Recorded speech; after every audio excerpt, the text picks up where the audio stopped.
안녕하세요. 지리산 리포터 해아람구들입니다. 오늘은 구들방에 대한 궁금증 7번째 시간입니다. 불이 잘 들지가 않으면 구들방의 다른 성능에도 좋지 않는 영향을 미친다는 얘기를 지난 시간에 말씀드렸었죠. 그러면 오늘 이 시간에는 불이 잘 안 드는 원인은 뭘까? 그 원인에 대해서 알아보도록 하겠습니다. 구들방에서 불이 잘 들어가지 않는 원인이 뭘까요? 결론부터 말씀드리면은 불이 고래 속으로 들어가기를 싫어해서 그럽니다. 안 들어가려고 그런다는 얘기죠. 근데 불이 생각을 가진 것도 아니고 왜 불이 들어가기를 싫어할까요? 불이 생각을 가져서 싫어하는 게 아니고요.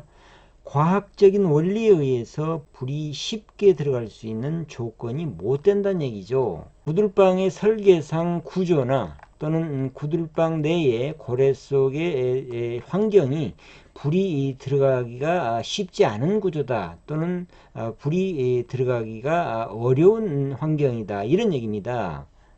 구들방이라는 것은 공기역학적인 측면에서 볼 때요, 공기의 흐름 측면에서 볼 때 이렇게 아궁이에서 굴뚝까지 이렇게 연결된 파이프라고 볼 수가 있죠. 양쪽이 이렇게 트여지고 가운데 부분이 밀폐가 된 파이프라고 생각을 하시면 틀림이 없습니다. 그런데 파이프 중간에 뭔가가 이렇게 막고 있다면, 꽉 막고 있다면 당연히 불이 들어갈 수가 없겠죠. 파이프 중간에 뭐가 막고 있는데 들어가겠습니까? 그러면 구들방 안에 불이 들어가려고 하는데 막고 있는 것은 뭐가 있을 수 있을까요? 오늘은 그 첫 번째 경우로 이 통로 어딘가가 무너져 내려서 불이 들어가는 것을 아예 꽉 막고 있는 경우에 대해서 생각해 보겠습니다. 문제가 있는 구들방을 뜯어보면요, 이 아궁이 부분이 가장 많이 문제가 생깁니다.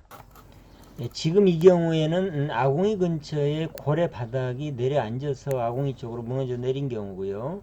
또 함실장도 지금 금이가 있습니다. 자세히 보면 함실장에 금이 가서 시간이 지나면 꺼져 내릴 가능성이 있는 구들방이었습니다. 여기는 함실장이 깨져 가지고요, 무너져서 내린 경우입니다. 왜 그럴까요? 왜 아궁이 근처가 취약할까요? 이렇게 불이 타는 아궁이의 열에 의해서 가장 뜨거운 부분이 이 아궁이 부분이겠죠. 이런 부분일 겁니다.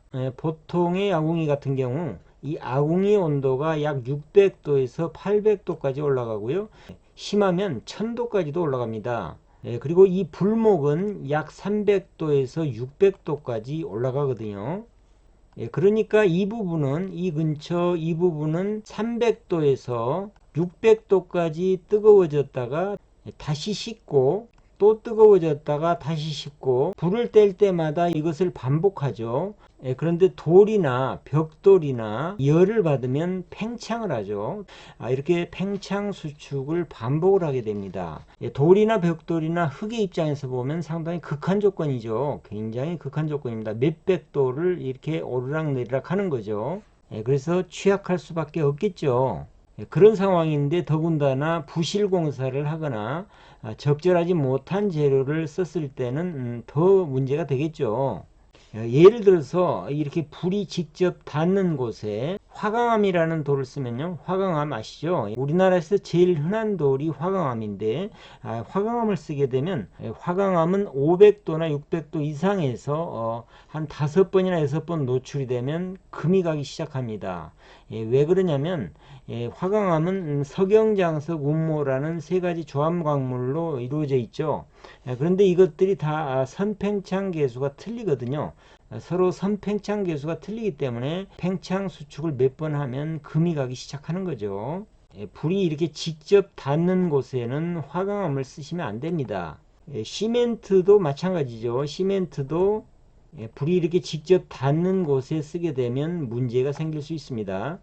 콘크리트의 경우에 350도 이상이 되면 강도가 현저히 저하가 되고요, 700도가 넘으면 강도 회복이 불가능합니다. 그래서 보통 무너지고 갈라져 내려서 불길이 막히는 경우는 함실장이 쪼개져서 내려앉았거나 아니면 이쪽 부분, 이 불목 아랫부분이 흙으로 되어 있으면 보통 무너져 내리기가 쉽습니다.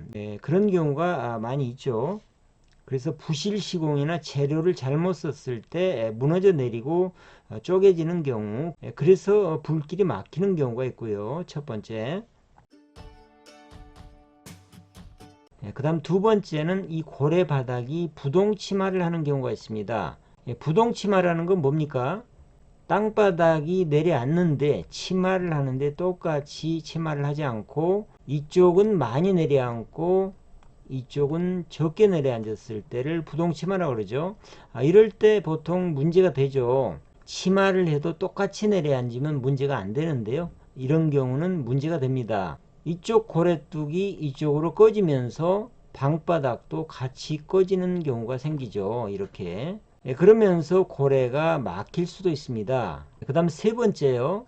세 번째는 굴뚝에 단열이 잘 안되면 요즘같이 추운 겨울날은 목초액이 줄줄 흘러내릴 겁니다. 하루에 1리터 이상이 흘러내릴 수도 있습니다. 이렇게 목초액이 흘러내리는데 문제가 있는 구들방을 가보면 굴뚝 개자리도 거의 없습니다. 굴뚝 개자리도 거의 없고요. 연도도 거의 이렇게 연결이 된 경우를 많이 봤습니다. 이런 경우에 목초액이 이렇게 흘러내리면 목초액이 덩어리가 돼서 굳으면서 이렇게 계속 두꺼워지죠. 그러다가 여기를 결국 이렇게 막게 되는 거죠. 그런 경우에도 불이 잘 들지 않겠죠. 그 다음에 또 막히기 쉬운 쪽이 이쪽 연도입니다. 연도가 이렇게 밖에 거의 노출이 되어 있다 보니까 비가 내리면요, 이쪽이 허물어지고 흙이 이쪽으로 들어가게 됩니다. 들어가서 이쪽을 막을 수도 있죠. 그런 경우에도 막혀서 불이 잘 안 들어가겠죠. 오늘은 구들방에 불이 잘 들지 않는 원인 첫 번째로 구들방 구조 자체에 변형이 생기는 문제에 대해서 알아봤습니다. 다음 시간에는 구들방이 막히는 원인으로 고래 속 냉기, 습기에 대해서 알아보도록 하겠습니다. 오늘 영상 유익하셨으면 구독, 좋아요, 댓글도 부탁드리겠습니다. 다음 시간에 뵙겠습니다.